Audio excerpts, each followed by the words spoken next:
Hi, my name is Joanna, and today we're going to be talking, our group is going to be talking about sustainable alternatives to course evaluations. Next slide.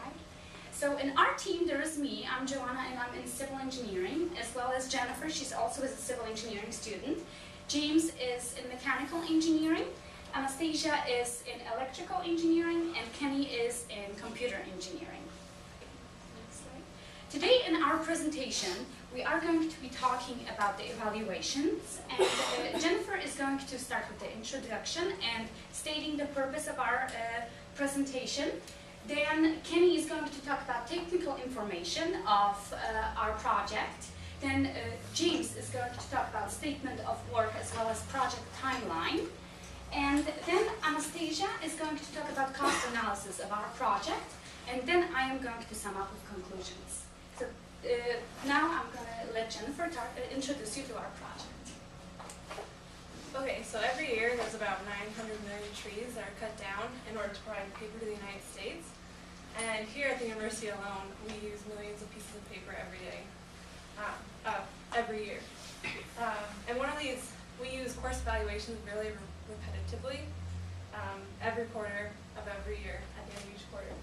And in the year 2009-2010, there was just over 800,000 course evaluations that were used. And this actually adds up to about 51 trees. And now to put this in perspective, there's about 30 cherry trees in the quad. And obviously these aren't big enough trees to create a bunch of paper. But if you start adding all the trees into campus, we'll quickly run out of trees here and it'll be pretty bare. So what we're proposing is to switch all paper course evaluations to electronic evaluations. And benefits of this include it's a more sustainable source, and there's also cost savings and time savings as well. And next, Kenny will be talking about the technical information to our proposal. All right, so we're looking at a variety of technologies to implement campus-wide online evaluations. And the first one is the existing Office of Educational Assessment system, which is currently used for online evaluations for online classes. The issue with that one is it's actually quite expensive. If we were to switch to that one, we would end up paying more money per year for our evaluations. Another one that we're interested in, which I will elaborate on in a moment, is Catalyst, which a lot of you are probably familiar with. And then there are some other systems. One that's actually fairly promising is Canvas, which is sort of an up-and-coming successor to Catalyst, quite a bit newer. And then there's also some other third-party technologies that we might consider, such as SurveyMonkey, or possibly even creating our own. But I'm going to talk a little bit more about Catalyst because that seems to be the most promising one. First of all, what is Catalyst? Well, it's a free web service offered by UW-IT. It can be used to create lots of classroom materials. Primarily it gets used for online quizzes and drop boxes, as well as surveys, which is maybe our interest in it. And why use Catalyst? Well, it's quite cost effective because the servers and infrastructure are already in place. And it's actually, we know a bit about its bandwidth capabilities because it's been used for a little while, and we think that it would be able to support the network traffic necessary for handling campus-wide online evaluations. And it's accessible because everybody already has an account, and it's quite familiar to a lot of people, which has numerous benefits. That wraps up the technology. I'm going to let James take it away with our statement of work.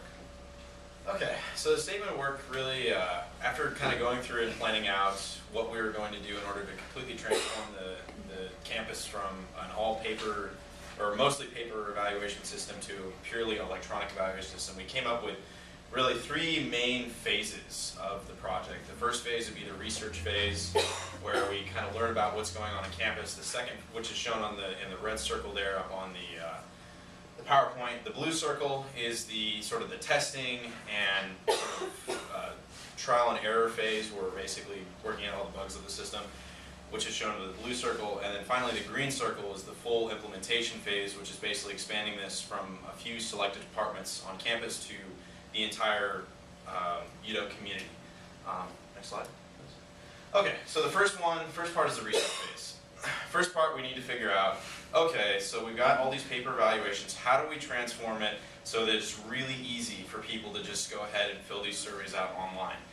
Because a big problem with online surveys is they actually have a lot lower, something like a 25% lower response rate than paper surveys. So it's something that we really need to figure out and incentivize with people on campus who are taking classes. Actually, the University of Oregon was able to successfully do this by doing a grade hold, which is something we kind of looked into a little bit and we have done some more research on. Next slide.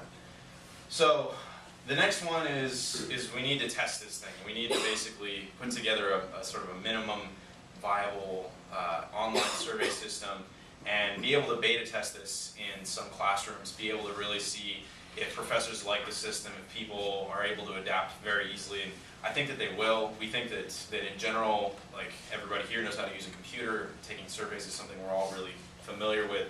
This is just expanding it to something like a course. So that's pretty easy. Next slide. And finally, what we want to do is we basically targeted a few departments that we really looked as like kind of technologically engaged anyways, those being the engineering departments, well the College of Engineering, the College of Informatics, and the College of the Environment. Obviously the College of the Environment may not be as technically focused, but at the same time they really would like the message of this project, which is something that we really feel like would engage them and get them excited. And then the eventual goal is, as you can see, the giant College of Arts and Sciences would be, which is the largest college on campus, would be our eventual goal. If we could implement it in that college, then we could really implement or really get a lot of change going and save a lot of trees here on campus. Next slide. So our project timeline, we broke it down, and you guys can see this is our Gantt chart. The nice thing is that we actually have a couple projects that we can start right away and we can kind of work on in parallel, researching the incentives as well as figuring out what classes and departments to target. That's something we could do. Having the initial conversations with some people who do, like the Office of Educational Assessment, who does the educational assessment for all the courses on campus. We could start talking to them immediately. The biggest issue that we kind of agreed on and thought was the problem was finding the right incentives, because some professors are very picky about what they assign percentages for in their courses, as well as, well, am I going to get the same data? They had a similar problem at the University of Oregon. They were able to work through it, so I'm confident that we would be able to too. And I believe that, Anastasia is going to talk about the cost analysis next. Okay, so every year, University of Washington Seattle campus, about 11,000 courses are being evaluated, which amounts to about 800,000 pieces of paper. Our team calculated that the cost of the current system is about $164,000, as you can see on the slide. Our proposed system, on the other hand, will cost about $53,000, which includes the cost of the server and also the salary of the IT team. So the total saving to University of Washington will be, as you can see on the slide, about $111,000 per year. Next slide, please. To implement our proposal, we came up with a project budget. On the left here on the table, you can see steps that James briefly talked about. And we also have a breakdown of the total amount of hours it would take for our team to complete each step. All in all, it comes out to about $27,900 to complete our project. Next, Joanna will conclude our presentation. So to sum up, our proposal is to switch from the current system of paper evaluations into completely electronic course evaluations to save paper. The timeline of the project that we would like to implement would be about 34 weeks, and it would cost the university initially about $28,000, but the total savings every year roughly would estimate about $111,000, which is a lot of money. So this is a very sustainable project that we think that it would be so much better than the current one, and it would save our trees, and we would like to try to save our trees one evaluation at a time. Thank you. Do